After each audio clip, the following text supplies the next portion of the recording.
அண்மை செய்தி. நாம் தமிழர் தலைமை ஒருங்கிணைப்பாளர் சீமான் வீட்டில் பாதுகாவலருக்கும் போலீசாருக்கும் இடையே இன்று மோதல் ஏற்பட்டது. மோதலை தொடர்ந்து சீமான் வீட்டு பாதுகாவலர் அமல்ராஜை அடித்து இழுத்துச் சென்று நீலாங்கரை போலீசார் கைது செய்தனர். இதுகுறித்தான விவரங்களோடு இணைந்திருக்கிறார் செய்தியாளர் கதிரவன். இது குறித்தான முழு விவரங்களையும் பதிவு பண்ணலாம்.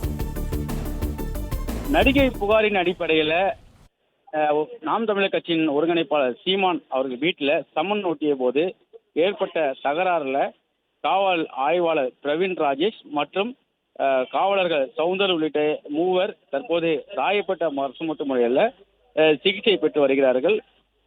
அவர்களுக்கு பல இடங்களில் இந்த மோதலின் போது நகைக்கிறதில் ஈடுபட்டதாகவும் அந்த காரணமாக தற்போது ராயப்பேட்டை அரசு மருத்துவமனைக்கு சிகிச்சைக்காக வந்திருக்கிறார்கள். குறிப்பா சீமான் நாளை காலை 11 மணி அளவில் ஆஜராக வேண்டும் என்று வலசரவாக்கம் காவல்துறையினர் நீலாங்கரை இருக்கக்கூடிய சீமான் வீட்டில் சம்மன் ஒன்றை ஒட்டியிருந்தார்கள். இந்த காலை அவர்கள் ஒட்டிய சில நிமிடங்களிலே அந்த சம்மன் காப்பியானது கிழிக்கப்பட்டது.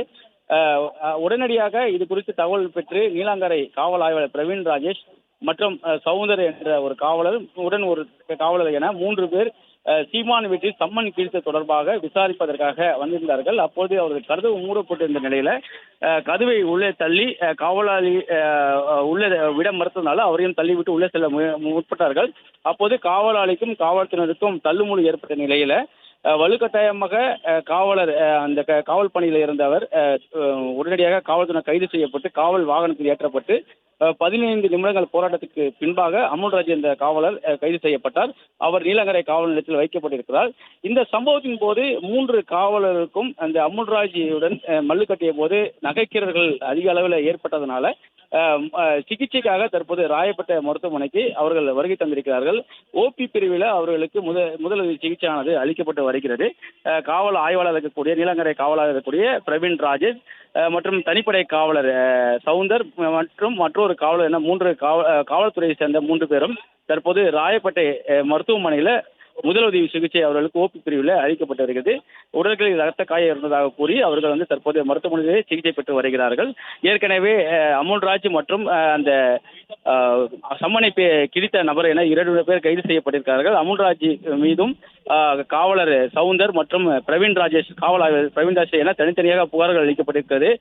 பிரவீன் ராஜேஷ் துப்பாக்கி காட்டி தன்னை மிரட்டியதாக ஒரு புகார் அளித்திருக்கிறார். அதே போல காவலர் சவுந்தர் என்பவர் தன்னை தாக்கியதாக ஒரு புகார் ஒன்று அளித்திருக்கிறார். 2 புகாரிலும் காவல்துறையினர் வழக்குகள் பதிவு செய்து அவர்களை கைது செய்திருப்பதாகவும் தெரிவிக்கப்பட்டிருக்கிறது. அதே போல சுபாகர் என்ற நபர் அந்த சம்மன் காப்பியை கிடைத்தார். அவர் மீதும் வழக்குகள் தனியாக பதிவு செய்யப்பட்டிருப்பதாகவும் தெரிவிக்கப்பட்டிருக்கிறது. 2 நபர்களும் கைது செய்யப்பட்டிருக்கும் நிலையில காயமடைந்த காவல்துறையினர் தற்போது ராயப்பேட்டை மருத்துவமனையில் முதலுதவி சிகிச்சைக்காக ஓபி பிரிவில் அனுமதிப்படி சிகிச்சை பெற்று வருகிறார்கள். தொடர்ந்து இந்த கைது செய்யப்பட்ட 2 நபர்களுடன் விசாரணைகள் நடைபெற்று வருவதாகவும் காவல்துறை சார்பில் தெரிவிக்கப்படுகிறது. என்னென்ன சட்ட பிரிவுகளை வழக்குகள் பதிவு செய்யப்பட்டிருக்கிறது என்பது குறித்து விரைவில் தெரிவிக்கப்பட வேண்டும் தெரிவிக்கப்பட்டிருக்கிறது.